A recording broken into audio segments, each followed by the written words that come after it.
Hi, everyone. It's Ann Miller with Angelic Hands, and I wanted to talk to you today about my life as a psychic medium and my beautiful experiences of working with spirit.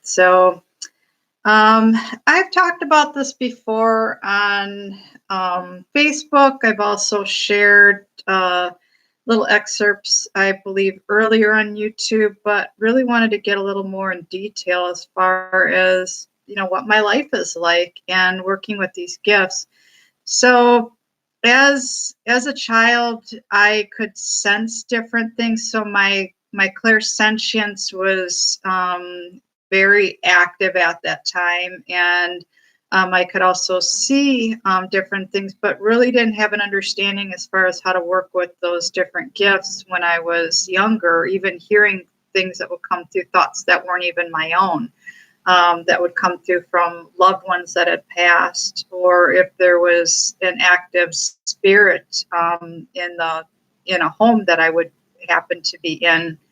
Um, Fast forward to 20. Gosh, I got to think here. 2015, when I started my Reiki journey, it really started to continue to work through my layers and open up my different clairs. So being clairvoyant, being clairaudient, being clairsentient. I also receive I have psychic abilities through scent and through taste.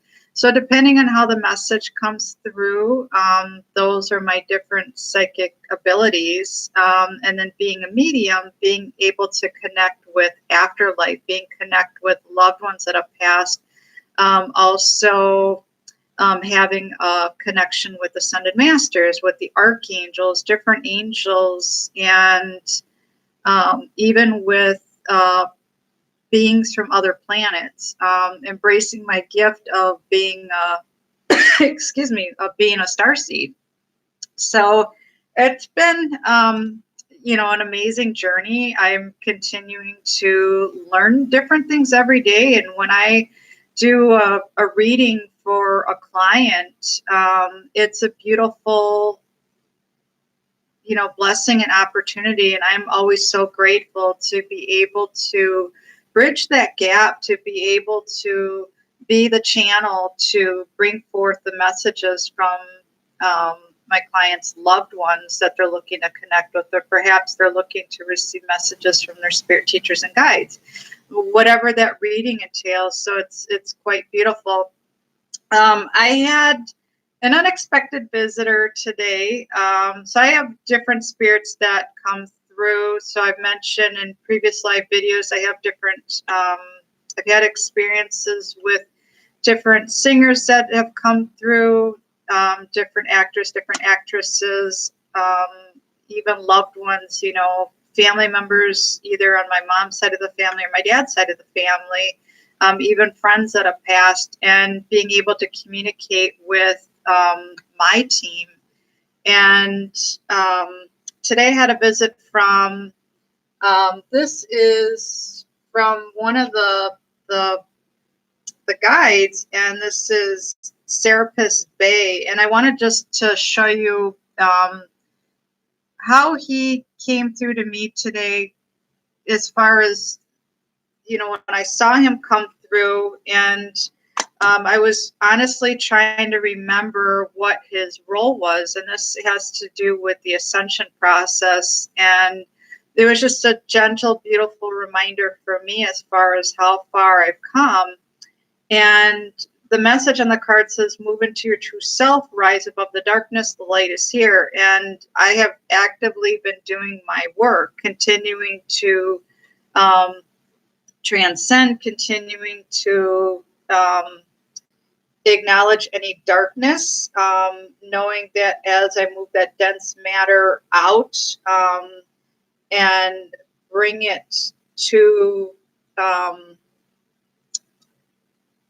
bring it up, acknowledge it, get an understanding of, what that is for me, and anything that may be holding me back, or is it something from a past lifetime? Is it a past trigger?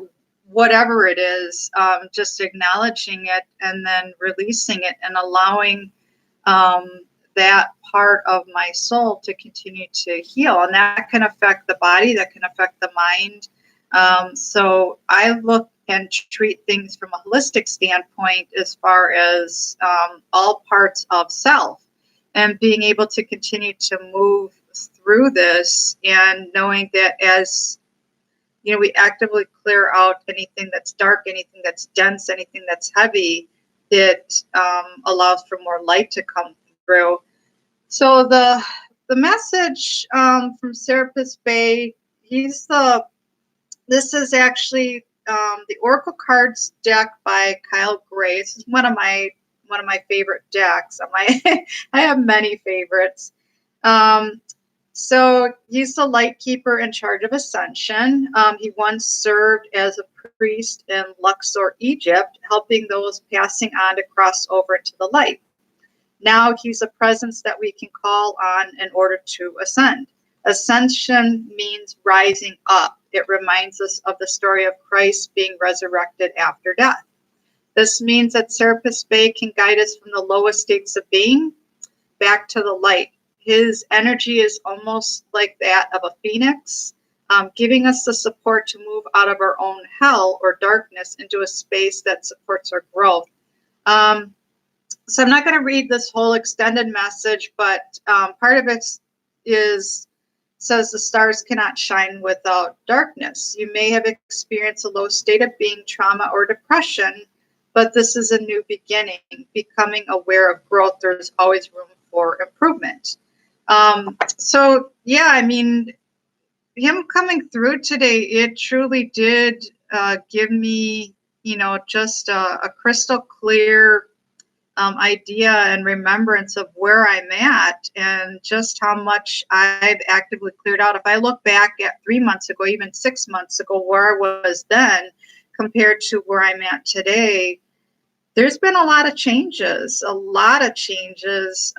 opportunities for me for expansion and for growth and working on, things at a cellular level, bringing things up for clearing and purging, detoxing, really cleaning up a lot of things in self-care and that self-love.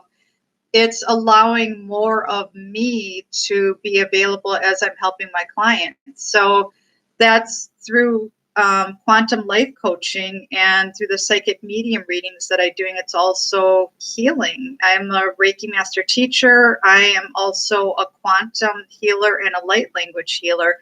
And using those different modalities even to work on my own personal healing journey, it's been quite amazing. And more often than not, things that I've experienced or even gone through myself because I've been in the darkness, because I've been in the trenches, not fearing it, but rather going in, embracing it, and knowing that there is light. There is that light at the end of the tunnel. There is that, some people say that the rainbow with the pot of gold, or however that expression goes.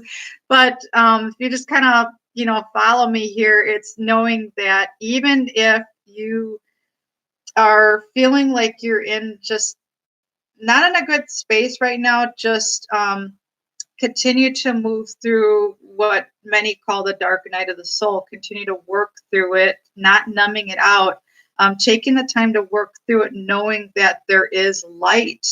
And it's bringing light to an area that may feel heavy, that may feel dark. And this is all part of the process. And it's going through the different stages of our awakening and the ascension, and knowing that you will come out on top. The other,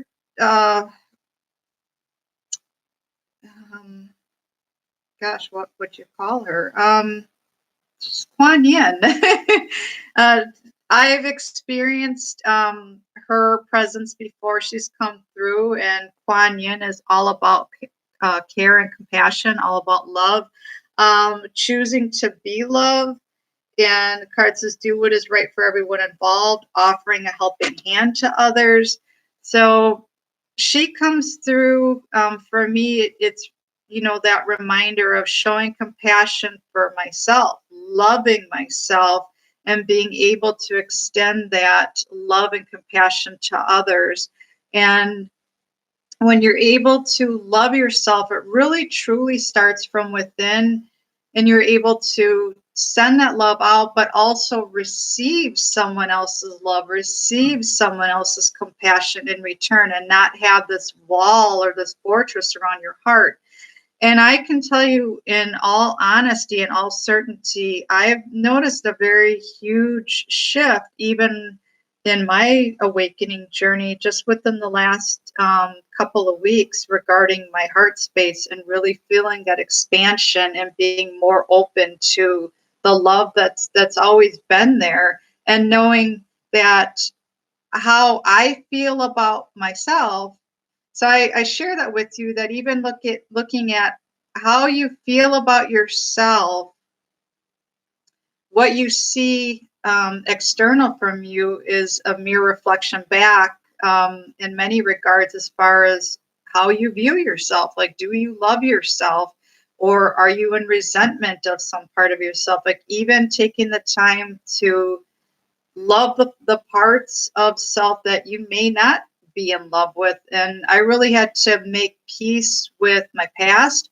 I had to make peace with, this is me, this is my body, this is who I am, these are my gifts. Not everybody's going to get me, not everybody's going to understand me, and that's okay. It's not taking it personally and continuing to move forward, regarding, looking at what's your why, what's your life's mission.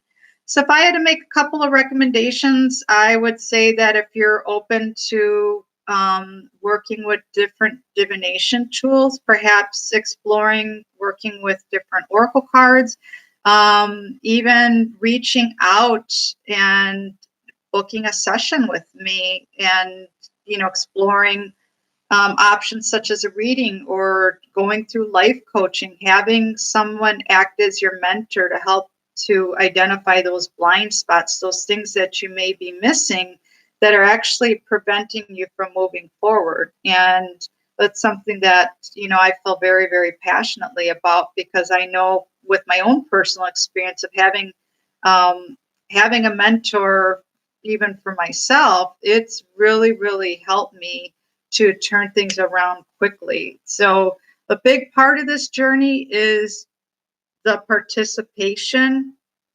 willingness to participate in the process, and your commitment to doing the work. So, with any healer, any life coach, any psychic, any medium will tell you that we are holding sacred space for others, and we are offering a service, but it's ultimately the client that is doing the work and is being an active participant in their healing journey and discovering lost parts of self. And again, tapping back to, want to check out more about who I am, what I do, take a look at my website, which is ReikiAngelichhands.com. That's ReikiAngelichhands.com. Till then, namaste. Thank you.